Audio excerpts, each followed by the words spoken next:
Welcome again. Thank you very much for the opportunity to serve this district now for 7 years already. Again, I like bringing up the past already because we have a lot of people here who have been in those meetings prior to me being here, and I think this place was probably packed those days, right? Because of all of the malfeasance that was happening, all the egregious things that were being purchased or not purchased and thought they were purchased, and all of those things. So now I'm proud to present this to you so you can kind of see where we are, whether you agree with it or not, right? However, it's very important that you understand some of the direction that the boards that I've served under have put us through mission and strategic plan, et cetera. And one of those things is basically to, do what is best for the children and the students in Belleville, and make sure that they have the same opportunities as everyone else, right? Because that's what we're about as an educational, organization. We're here, we have the most important product that anyone can make for a corporation, and those are kids, right? We're turning learners into leaders, so it's very important. So over the past year or two, and COVID has actually helped us a little bit with this because of our ability to kind of put some capital reserve aside to increase the footprint or enhance the footprint of the district. We had the ability to do some incredible things here, or things that are on the horizon, like an indoor training facility, 2 houses for our life skills program, which we anticipate with the tuition we're picking up already will be paid off for very, very soon. Horticultural center that's happening because, who thought that could happen here, right? Only kids in rich districts, quote unquote, could have horticultural programs and get scholarships to Rutgers to help with medicine or medicinal needs of pharmaceuticals, right? Nobody thought of that here. Well, our kids deserve that, and that's why we do all those, we're doing all those things, okay? We had the opportunity, and I know it's a big topic, so we finally get a chance to talk about it here in public now as a board.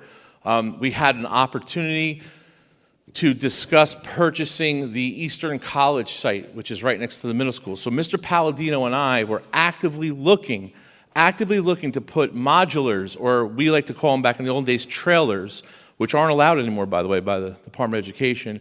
But we were going to beg to put those on the middle school site somewhere and take away some more parking and make it look really bad, because we need at least 4 rooms of swing space, at least minimum 4 rooms. I'm going to show you some enrollment pieces here now. And yeah, preschool has a lot to do with some of those overall numbers, but I want to show you some of the site increases just since the October 15th report. And I don't think you understand that. This has nothing to do with developments and all those naysayers saying, oh, this is going to do that. But I'm not naive to think that that's not going to increase our enrollment down the road, but we need to project for that. These are just increases now, post-COVID increases, that you could deny all you want, but those children are in seats. They are in seats. And once the number of once the number of students per class goes past a 25, a 26, a 28, we start getting some phone calls from parents. There's a lot of kids in this class. What do parents want in elementary school, right? They want smaller class sizes. What do we want in middle school? We want smaller class sizes. Well, you need space for that. One of the first things I did, or was charged with when I came here, was the incredible decision of a board before me to put 6th grade into the middle school. Now, that model is the best model. It really is, okay? I'll tell you that. And I'll argue with that with anybody. 6th, 7th, and 8th grade model is great. It works. But you need the space for that. When I first got here, we had kids on the floor. We had kids in the hallways in classes. It just was not optimal, so we pulled them out. Our middle school is growing. Anyone who's in the middle school can tell you, whoever went to middle school here, there's no place to really have gym outside, right? There's no place to even converse outside. There's no place to walk around outside, right? So we have the ability now to partner with the municipality in order to bond for some of these items that we talked about, and I know you all have heard about it and you've read about it on some of these Facebook blogs and other blogs and different things. So the ability to come here and talk to you about what the future looks like here in the center of town as an educational value to a district where everybody before I got here said that education was the most important thing we were lacking here, right? We still talk about it. right? How do you grow academics? Well, I'll tell you, you could argue with me all you want, but preschool is extremely important. That's number one. So preschool expansion grant. We almost missed a few opportunities with that, but we found a partner that helped us do it. Now we're almost at 90% almost of our kids, we're like 86% of our kids next year will have preschool. It's an incredible number for a town who only 7 years ago was like 6 or 7%. It's an incredible feat that you all did in supporting these boards and some of these projects. Same thing now with the middle school. The middle school now, barring that nothing else occurs over the next few months as we seal all these deals, we'll have a southern annex, okay? Also trying to expand the footprint a little bit by providing parking with the option of having obviously a field out there so we can hold physical education, we can hold events, continue to provide parking for our teachers, and then on the bottom lot have a lot for municipal value so that people can go to shops or whatever they need to do. That's that idea, and that's all that is. That didn't come to us until very late, and I was lucky that we had a partner in the president of that college who said, you know what, I really love to keep this in education. So that is a beautiful building. It also has about 12 to 14 offices on the bottom floor, which will allow us to move some offices in there that we need. So things are really looking up, very positive about stuff, even though I understand that everything comes with a cost. So that's why we're here to talk about some of those great things tonight. So I bring this budget to the board tonight, and for everybody to talk about it, even though we did have basically an open session on it last week, these are some more fine points of everything. So every year, it's the same presentation overview. That's called transparency, just so everybody knows, right? There's no hidden things. District goals, enrollment assumptions, school level goals. Let's go back for a second. Assumptions is important, right? Assumptions is important. Because I don't think unless you're inside of Belleville, that in January of any year, the enrollment numbers are large. Kids are transferring in. It's an incredible thing. And there's a few different reasons for that, but again, people want to come here for whatever the reason would be. Special education needs and goals and costs we'll talk about, technology, facilities, revenue projections, appropriations, below adequacy spending, which is absolutely my favorite slide, administrative costs, and then the tax impact, which is probably what all you were waiting for, is that tax impact. So this is the presentation outline that we always do. And here are our district goals.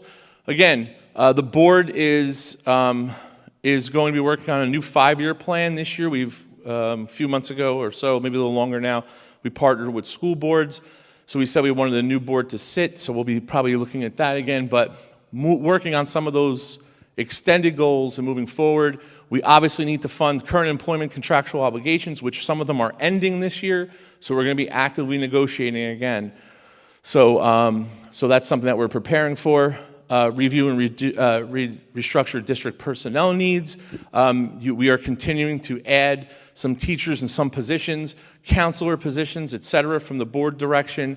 When I work with the personnel committee, we have an incredible new position on tonight that's really going to help the life skills kids in the autistic program that we're hoping to push out starting July 1.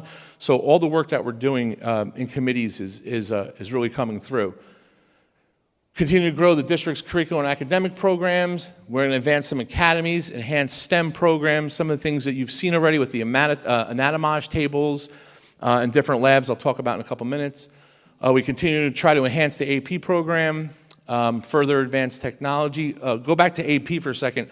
We're even offering now, I probably shouldn't say this because I'm not sure if we're doing it, but Mandarin, am I right, Ms. Calhoun, or no?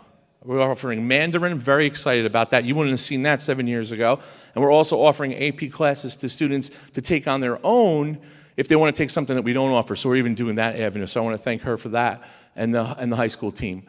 And Mr. Lipo too. And continue to build option 2 programs, including the aeronautics program. We started that last year. We want to continue that. It had a little bit of a slow start, and then COVID didn't help, but a lot of students are familiar with it. The one thing I didn't put on here too is our junior ROTC program. That's I think we have over 120 kids that are interested in that. That's going to be new next year as well. The Belleville Bridge program we started last year was for learning loss. We're going to continue that this year. We were just talking about today, Ms. Shanklin and myself, with regard to when we're going to do that. So parents, be ready for that. Please take advantage of this. We didn't have enough parents in elementary school take advantage of this last year. We want to fill those rooms. We want to fill those seats in the summer with some fun, active, curricular programs. Middle school and high school have the same type of programs. We want to continue to grow that preschool universe, which is phase 3. Phase 3, which the board approved, expanding that Main Street, that Heck property for more rooms, a gymnasium, and tonight you'll see also on there is the expansion of a kitchen area to provide cafeteria and food, and a satellite kitchen, and also run our Culinary Academy program, which all of you lauded a few months ago because someone came up here and said it was such a great idea, and unfortunately that deal fell through. So now we have the ability to incorporate that, but not even paying the entire thing because it's going to be offset by food service. So what another opportunity for our kids here. Just an incredible thing. And then sustainability goals. I don't know if I'm missing something on the bottom there, but we are actively trying to make one of our schools completely off the grid, completely sustained by renewable energy, and we're doing that with wind turbines and different things like that.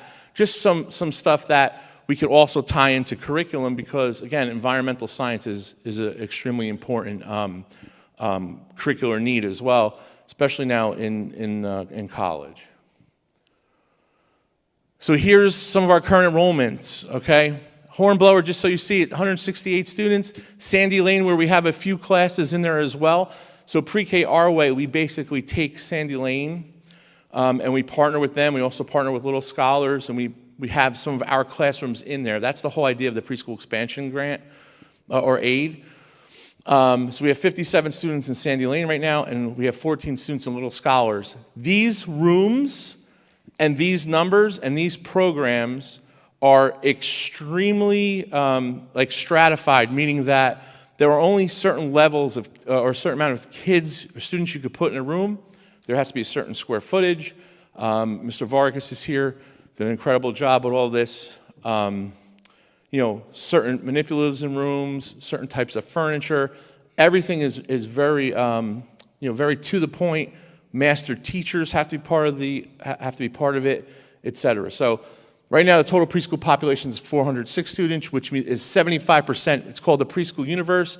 It's a formula where you take your eligible first graders from the year before, et cetera, et cetera. If you want to know more about that, I can give it to you, the exact formula. But that tells us that out of all the students in Belleville, all of the kids that are 3 and 4 years old in Belleville, 75% of them now, 75% of the eligible kids are now in school. And that's right, only been going for 2 years now, 2 or 3 years. Imagine before this, we had 6 to 10% only in preschool. There's reams and reams of research that talk about, think about your own kids getting into classes, especially if some of those children are English language learners. All right, this is a very big thing for this community, and especially that we were able to make such an impact so quickly. So here's some interesting stuff. You can't see it on the bottom. I don't know why I can't get the whole slide for some reason, but the bottom, the black number is the October 15th number, and the red number is the current number, okay, meaning March 31st. That's my current enrollment. So you see how there's some differences here, right? School 3 had a 10% increase, et cetera. But here are your numbers. School 10 had a little drop-off. It could be a program change. But I have to tell you, when I first got here 7 years ago, I remember Mr. Egan and I, if you all remember, we kind of consolidated to save money. We consolidated an administrator, and we had one administrator do 2 buildings. And Senator Ruiz called me to her office, and she said, how's that possible? And we talked about the enrollment there. And I remember School 10, I think, was under 100 students maybe, or just right hovering at 100, right? That was 7 years ago. Now we're at 172 today. I mean, I don't know what else to say to everybody who's, pointing fingers. Middle school, 683. We had 700 March 31st. And that's taking the 6th grade out. 700 kids in that building with all the other, this isn't like the 80s and the 90s when I went to school. There weren't any mandates. We had one computer maybe in a room, right? There was 45 kids in a classroom, right? Remember when it was hot, everybody was by a fan, everybody was sitting by the fan, it was blowing on you, all those things. Those things are all gone, right? You need labs, everybody needs computers, we need a certain amount of square footage per student, et cetera. All different things now. High school 1452. And here are the assumptions. Again, these are all basically given to us. And it doesn't take into effect the growing footprint of the town as well, which is obviously going to change some of these numbers. But they're approximating 122 more students, or a 2.59% growth increase. And again, those numbers don't go by the current numbers. All the numbers that are presented to us by the state go by the ASA number, which is, the ASSA number, which is the October 15th count. So on October 15th, every school gives a snapshot of its district, and that's what the state uses for everything. So that's what we're going by with some of these numbers here. We're expecting 180 additional preschool students because of the expansion. It's just an incredible thing. That'll bring us to that 86.7%, and I'm even surmising it's going to be closer to 90. All right, Mr. Palladino just got some calls today about partnering with somebody, partnering with a neighboring town that can't find space. I go, oh, I was there. I met with every possible developer, builder, owner that was willing to talk to me about it. So we have some school level goals in this budget. Expend our core mission, of course. We want to advance the academies that we started. We have a culinary academy we're talking about this year for our students, to keep some of our students that really are into culinary classes here. A public safety academy, and if you remember, right before COVID hit, we approved the leadership academy. So we're hoping to get that going again for our really top 3% of students at the middle school going into high school. The public safety academy talks about fire science and also different stuff, things with forensics. Getting students ready for maybe careers in public safety and public service. So not too many other schools in the state have that. I think we only found one other district that has that. Excuse me. Personnel needs, of course, we're always looking for that. There are a few additional positions that we've been talking about due to RTI. I said the counselor needs, supervisory needs, et cetera. Technology initiatives, obviously we always have to repair and replace Chromebooks because that's what we're doing now, we're using all that. Some of the things I talked about before, the anatomage tables, which if you were here a few meetings ago, once we get that lab set up here, we'll take all of you on a tour for that. Our outdoor facilities and footprint, educational space, etc. Beautiful pavilion outside, offset by the money that the board made profit-wise from student lunches, put it right back into the community, right? Nice outdoor space now for kids to sit and eat. We have a feasibility study that we're doing to try to get one of those pavilions at every site so kids can eat outside, enjoy the space outside, expand the footprint, expand all of our facilities, different things. We talked about the indoor training facility, et cetera. Maintain all of our existing programs. So we're very proud that we didn't have to cut anything. Why would you start something to cut it? It doesn't make any sense. And then social emotional wellness program. I know there's people that are kind of, up and down about that, but it is true.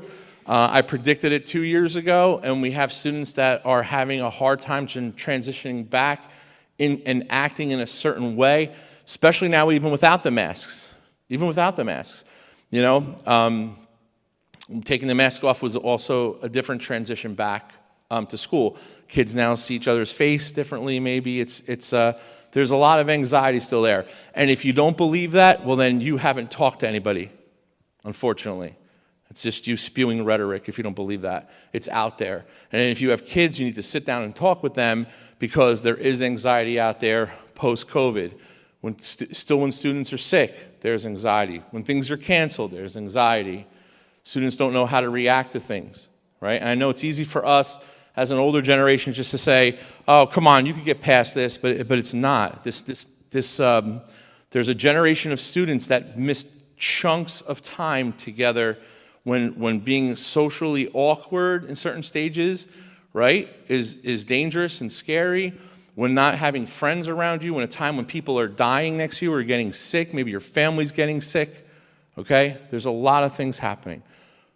The war isn't helping over in Eastern Europe. There's a lot of stuff that our kids are still going through. So the ESSER grant puts money aside for social wellness program, social emotional wellness program. We have a supervisor position to maintain that program and certain things that we need to continue to do.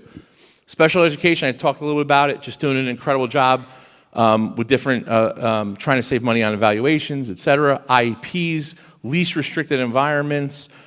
Very difficult to project special education students coming to district.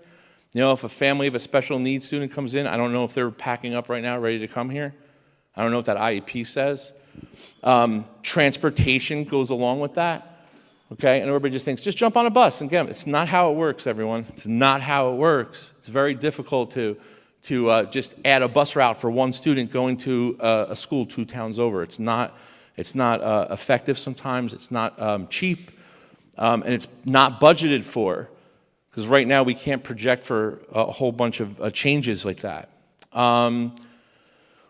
You know, the special education department's doing an incredible job expanding all the programs. We talked about the life skills programs. I'm happy to say that you know, if anybody's watching this, I do appreciate we finally got the permits for to move forward to get our autistic students and our life skills students back into those buildings. So that's a plus. I'm very happy about that. And we want to continue to take tuition students whenever we can to make some revenue. Technology goals, structural and administrative technology support, expand the department. We've done that because, you know, the more computers you put in hands of people, the more techs we need, right? The more assistance we need to make sure that everything's working. We're moving to Power School or back to Power School this year. You parents will become now even more of a part of that technology universe. There's something called Schoology. You'll be talking to teachers, getting grades, et cetera, in real time. So there's going to be a lot of training in that, so stay tuned for that. We talked about the Anatomage Lab, a new STEM lab that used to be in the Board of Education offices. Again, getting us out of there, getting administrative offices out of rooms to bring back educational space. That was the plan 7 years ago. I think everybody forgot it, though. Everybody forgot it, because every time I try to do that, someone complained. Everybody forgot it, right? So guess what? I'm reminding all of you again. The whole idea, when I first got here, was to get all the offices that are necessary, even though you don't want to believe that maybe, they are necessary. Take them out of the libraries, take them out of classrooms, take them out of essential laboratory areas, like where my office was, and now we have a beautiful technology area where we're going to have a parent, sort of like a genius bar for parents that are having issues or kids are having issues. They come on in, talk with one of our techs, and on the other side is a full STEM lab, which is looking great. Definitely needed for a long time, and I'm glad it's finally happening here. So we have a lot of facility goals, obviously. I don't think that's understated. Every year we want to maintain and coordinate all of these systems that you may not be aware of. Heat, ventilation, air conditioning, which is known as HVAC, electric, water, fire alarm, other safety systems. IPM is integrated pest management, okay?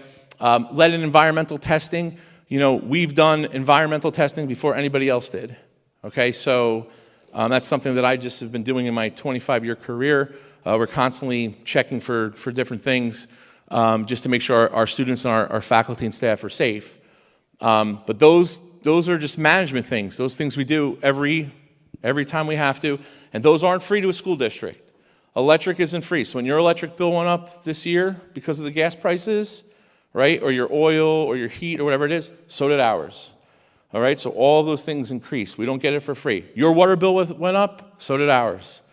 Okay? Maintain preventive maintenance programs, all the things that we're doing, especially the big thing now, HVAC, the HVAC systems, constantly changing the filters. All right, that adds up too because of COVID. But you know, Rich Henry and his crew does a great job. Custodians do a great job. Our district vehicle fleet, we were talking about today. We've got to maintain that. Improvement projects like outdoor spaces, the middle school annex, offices, field, and the deck, the parking deck that I talked about. Middle school auditorium, to bring back that historic look and to utilize that second floor. We have some ideas for that. Possibly a not that I'm giving it away, but maybe we saw an auditorium that had us, because don't forget that clearance is pretty low. It's probably not even code. We saw an auditorium that has a plexiglass top for like a hockey kind of thing. That maybe we can do that so our students in our community can utilize that beautiful auditorium that's not really being utilized. Playground projects at all the schools. Okay, all the schools are getting playgrounds. Hopefully with some of the passing of some of the other stuff tonight. Municipal stadium office and storage enhancements, part of that bond, that shared service agreement. We need some space for our phys ed teachers, for storage and whatnot at the municipal stadium. You know, we go out there and we use the field all the time. We need some office space out there too. HVAC project, that's the big one, right? We took that money that we got for the air quality and we put it into air. We listened to what the parents were complaining about to us a year and a half or so ago because it was very hot with the masks on and everything. And we went forth and we have an HVAC project going where the classrooms will be air conditioned. That's starting this summer. Environmental lab is something that we were talking about. We have the opportunity possibly to build an environmental lab down on a riverbank. The board's actively looking into that, so stay tuned for that. The horticultural center is going to be behind one of the new houses right on Graylock. It's a large greenhouse, and if you remember from a few meetings ago, a while now, we partnered with Nanina's to do farm to table, where their idea is maybe have a chef come in and cook with the culinary unit by using the herbs, vegetables, et cetera, that our kids are growing. But the whole idea is to put the science and the curriculum behind it.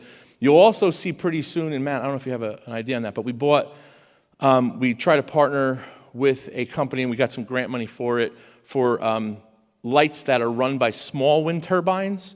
We are putting those in different parts of the district where electricity can't go and the lighting is bad. So you might see it back there. Down by School 9, there's going to be one.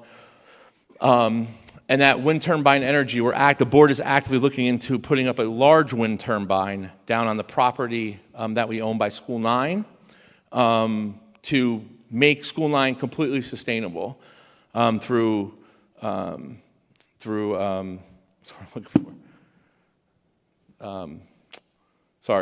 wind turbine and other panels and whatnot. Bus depot on tonight, one of the properties on tonight is to purchase 2 lots that are next to School 9, which would actively become our bus depot. Right now, if you know, all of our buses, we lease part of St. Peter's lot to put our buses down there, so it's technically renting space, about $25,000 a year.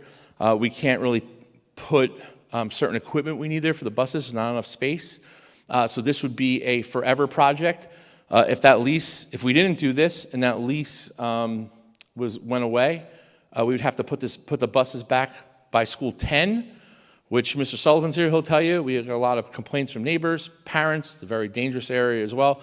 And there's really no space to put it there. So it's a perfect opportunity, and I appreciate the board's support on that as well. High school gymnasium restoration. Unfortunately, the high school gym that we kind of refinished got wiped out by the last storm.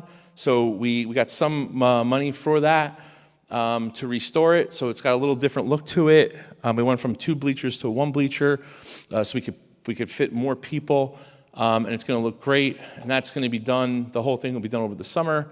The indoor training facility, obviously, phase 1 of that should be done within the next next month or 2. The flooring is in, the HVAC is in, and there's several rooms of just incredible stuff going to happen in there. And I don't remember what the bottom says. What does that say? Lighting? What? Okay, lighting upgrades and electric car stations. We've also met with individuals that are trying to ask us to partner with them for electric charging stations for cars, which would be a revenue back to the district. The universal charging mounts, so we're looking at that possibility, trying to get ready for the electric car boom that's coming up. And we continue to work on changing the lighting. Our own people do it in-house, but the lighting, we had some issues with the lighting that we realized during the referendum, and we kind of said we could do it ourselves over a few years. And the construction officials were very good with working with us on a 2-year project for that. So a lot of stuff happening. So I know I'm very long-winded. So here's the stuff you really want to see, right? Continuation of the programs, capital reserve and improvements. New buses are in there because our buses are end of life. Some of our buses are going to end of life. You can only put them on the road for a certain amount of years. The middle school expansion project we talked about ad nauseum tonight. Meeting all contractual obligations, which is the biggest part of the budget. No program cuts, we're proud of that. Expand the STEM initiative and the preschool expansion phase 3, which again puts Belleville on the map because, you know, we are definitely the model district for the PEA stuff. So we spend $81 less than the limit, than the regional limit when you do all those calculations. You know, the regional limit is $24.79. We're doing it at $23.98. That's all calculated by the Department of Education. All right? I got some really new slides coming up for you guys. It's going to really make your head spin, I think, when you see some of these.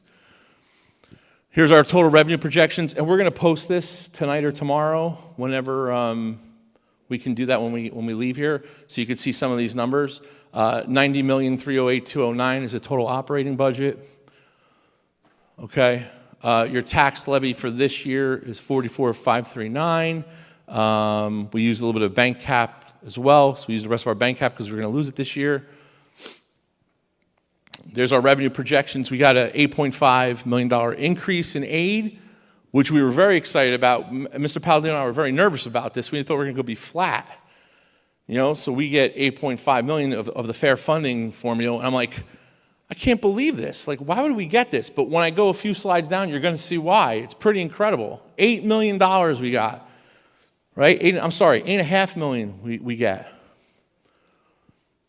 Here's our appropriations. The general fund increase is about $7.99 million. Now, those are all big numbers. They sound big. I get it. But when you see how everything kind of plays out, all right, and there's all those appropriations we talked about, regular instruction, special ed instruction, other instruction. A lot of those increases are in there. Again, we talked about it at the workshop. These are whole numbers. You can't look at just bits and pieces. You got to look at the whole number of regular instruction, right? Not just some of the line items. I do have a budgeting 101 that will go by fast so you can kind of see it. So the initial proposed tax impact last week when Mr. Palladino, Mr. Egan, and I came to the board, came down to $108 if your house was assessed, not appraised, assessed at $277,600. I don't know what the assessments are in town here, but you're not at 100%, that's for sure. Okay? So if your house, if you're getting taxed on $277, the initial tax impact was $108. Okay? After that, the board met in committee, yelled at us a few times. We kind of scrubbed the data a little bit, and we decided that we wanted to cut some of the money out, so we went to the judgments line. We put some money in judgments, some extra money, because we know we have some court cases that we unfortunately have to defend. And we also know that with everything that's happening with the planning board, we don't know what's going to happen with all of our properties, et cetera, because they're not meeting. So we didn't know if the Bush Law Group was going to have to get involved. So we put some judgments in there. The board was confident that all these things would work out. They said, we're confident in our town. We're confident that these things are going to work out. I'm like, all right. So Mr. Palladino and I scrubbed at that a little bit. We cut some stuff out. And now we brought it down to $97. So we were able to cut an extra $10 off, $11 off that assessed home. So we're under 100, right? So that's how it works, right? Now, that doesn't mean now that if there are different lawsuits and stuff and we're over our judgment line by $110,000, you got to move some money around, right? So this is how it happens. So we projected we would need that. The board was confident we wouldn't, so we made the cuts, and that's how it works. So here's your number now. So your number is $97 at $277,600. So if you're assessed at $500,000, which means you probably have close to $1 million home, I would think, you're at $175. Or maybe it's 70%, 75%. So it's probably like $750,000, $800,000 appraisal if you could sell it at that. Okay. The other thing when I talk to people in Belleville as well is it's very difficult to compare your taxes to anyone else's taxes if you have a two-family house. Like if you have a two-family house and you're getting revenue, it's very difficult to compare that to what we're talking about here. We're not really talking, it doesn't matter the house that's assessed, but if you're gaining revenue and you're taxed in a different category, well, that's really not what we're talking about. If you're getting revenue to help pay towards your mortgage, that's not really a fair concern here. So when people tell me my taxes are high, the first thing I ask them is, do you have a two-family house? Oh, a three-family. Well, it's a little different. You're getting some revenue, right? So just consider that a little bit too when you're talking to your neighbors. Here's the 5-year trend. I put this in here. It's a new slide. We were talking about this a little before. So in 2018, we only had a 0.8 impact, $28. Okay, the board at the time really wanted to help the taxpayer out. We felt a major impact on that the next year, like we said we would. You go back to the tape. We said it at that meeting. Don't cut this. Don't cut this. Even the monitor. We got a lot of pressure from the finance committee. Boom, we cut it. And we had some major issues moving some stuff around, et cetera. All right? So we kind of know where we're at. 100, 99, 75, 97, that's what we're doing. And those are on those assessed values. Look at where your assessed value was back in 2018. Big difference, almost $50,000. Okay? So again, you got to look at the trends. The absolute most important slide, besides how much you're paying in your taxes, is the below adequate spending. Okay? This is not a Belleville number. This is a state number. So after putting this budget together, the state is telling us that to be on par with a district K-12 that has about 5,000 students in, that's the best part. It's 5,000 students. So we're just at 5,000. We're like 4,800. So it's talking to us directly at us, like pointing at us, like we're talking about you. That's what they're saying. The district is saying that in order for us to be on par with every other district, to be adequate, we need another $7.4 million in that budget. That's what the state's saying. And I'm going to finally show you kind of why. It's no one's fault. I guess it just happened over the years, but I have it in here. But that's a true definition. A true definition. There's nothing else to talk about. You got to move that up for me. Can you move that up for me a little bit? Somehow? I don't know why we can't get the whole slide on here, but.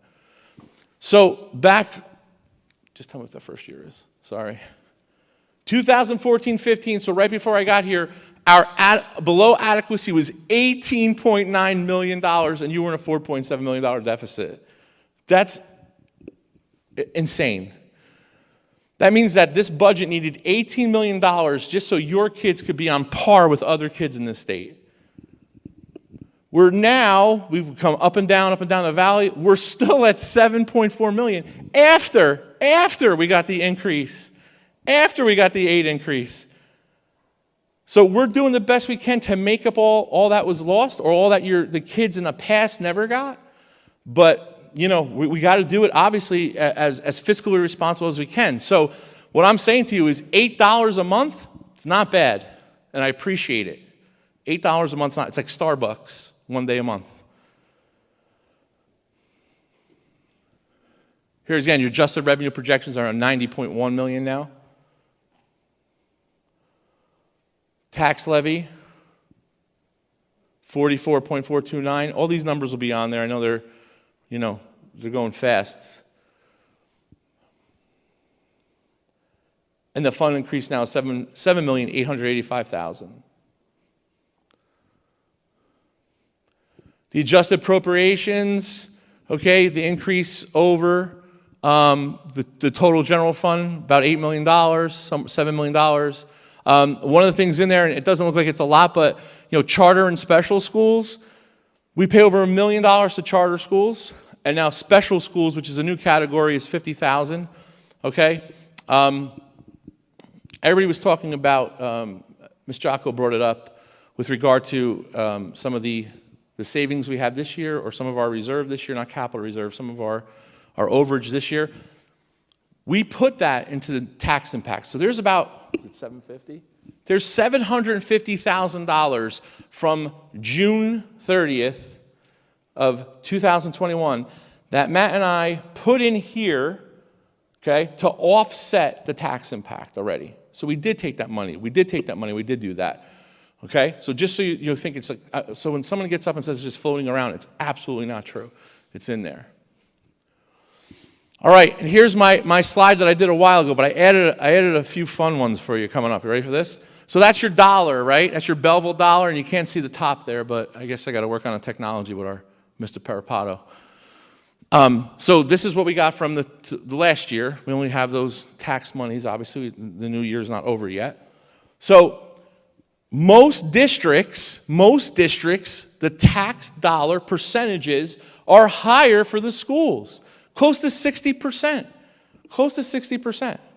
Okay? Now, this is not the fault of mayor and council. It's absolutely not. I say this every year. This is just the way the formula rolls out and how we've been spending it. Okay? If the boards, if the past didn't increase the levy, but the township did, that's no one's fault but the people at the time. All right? And we don't even know who those people are. I couldn't even be able to kind of rip it apart and scrub it and tell you where it is. But this is the reality right now. And there's no fancy thing that you could go in and say, can we change the formula now? No, it's little by little by little, eating away. It's going to take years to switch that. Okay? But if you took a dollar and you broke it up, this is what your dollar looks like. 48% of it goes to the township, 38% of it comes to the school, about 1 and about a half of 1 for other county and municipal stuff. Okay? So now kind of check that out and see what I'm talking about. And now look at this one. So we all talk about Belleville, Bloomfield, right? I love it. Those towns are incredible, just like Belleville. So I wanted to show you what their dollar looks like. Okay, this is what their dollar looks like. So here we are up there, same dollar, right? 48.3, 38.3, and 13. Let's go to Nutley. Nutley's municipal tax impact is 33%. Their schools are getting 50% of the dollar. 50%. Their school tax portion last year, from what I could find, was $279. And that might be a special assessment. I don't know. That's pretty high, so let's give them a pass on that. Ours was $75. And Bloomfield's kind of close, $83. But look at the discrepancy there. 37% for the municipality, 47%. Okay? So if you look here, I don't know if I have a little thing here. Do I have a little thingy? Okay.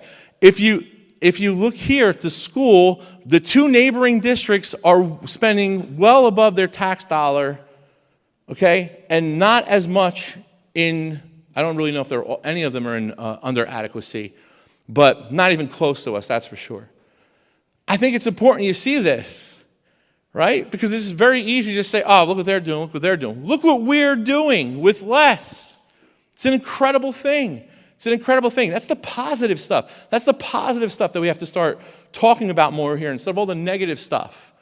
All those positive things. So real quick, last year we did a budgeting 101 just so when you get all those numbers, you get a little confused or whatever. It's very simple. Like one of our the members of the public said, it's just really calculations. It's not a big deal. But even when I teach this to administrators, they all get nervous because of all the numbers. It's not really a big deal. Just take a breath, right? It's very simple. That's our number, right, of an account line. So let's say it's an account line. It gives you what the number is. It gives you the difference from the year before, right? It's not really a big deal. This is where it gets interesting, okay? So, for example, when we talk about teacher salaries K to 12 and then the preschool contribution from the aid into the fund, this is where the numbers start to make a little bit more sense, right? 15 full-time teachers, 12 specialists. Oh, I didn't know we had 12 specialists. Of course we have that. Who do you think teaches art? Music, gym. Oh, I didn't think about that. Right, exactly. Right? Same thing here. Grade 1 through 5 teacher salaries. 80 full-time teachers that are in the classes 1 through 5. 80. Okay? There you go. Another 12 specialists that are now paid at 72% because some of them are shared, right? We have 6 teacher coaches throughout the district, which was definitely needed here to help advance professional development, et cetera. So each one of those lines pays 33%. 3 new hires for new classrooms that we need. Okay, 6 to 8 salaries, $5.8 million, 62 teachers there, full-time, only full-time, 6 teacher coaches. We haven't even talked about substitutes yet. We haven't talked really about some of the other things that happen on a day-to-day basis. Okay, 4 new teachers there we need because of the enrollment issues that are coming up. Okay, here is high school, $9.6 million, 96 teachers. Okay, 33% for those teachers, coaches, they help out up there as well. 9 new hires for different electives.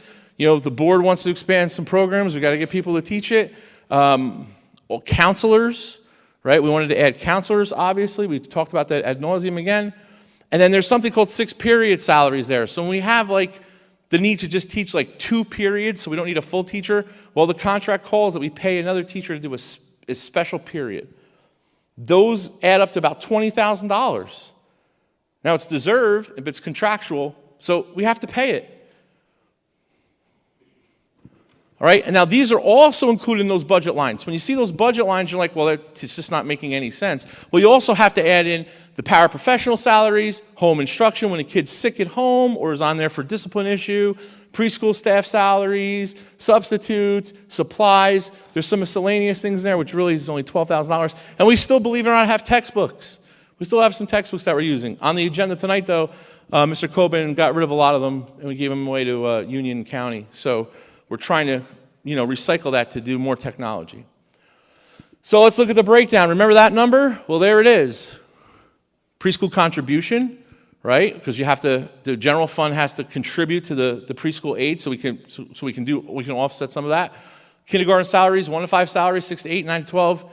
Miscellaneous instruction, $28 million. Now remember this line?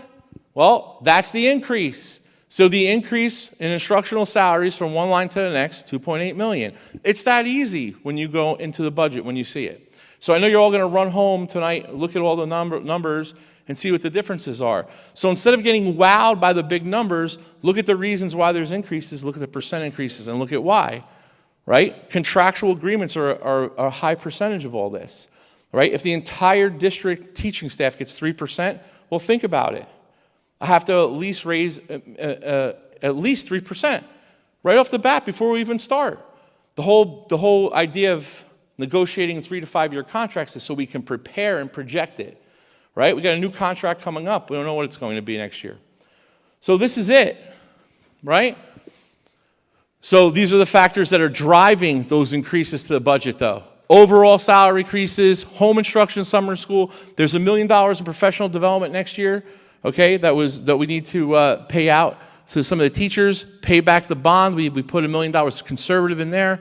Benefits and annual PERS payment, which is pension payments, etc. The charter school tuition, sending kids to charter schools is about $200,000. Special ed district tuitions, new staff hires, new equipment for maintenance and IT, and then we cut that legal reserve. So the total general fund increases are those numbers. And that's basically the breakdown.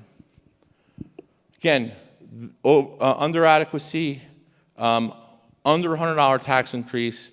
This board has done a phenomenal job. Thank you very much working with us on this over the past few months. Everything you see tonight, even the extra, the positions that you see coming in, which were part of Ms. Jocko and the personnel committee talking about putting in counselors and other positions for our kids. You see all that on there. All these things are important. So, progress. Thank you. Could we put the lights on, please?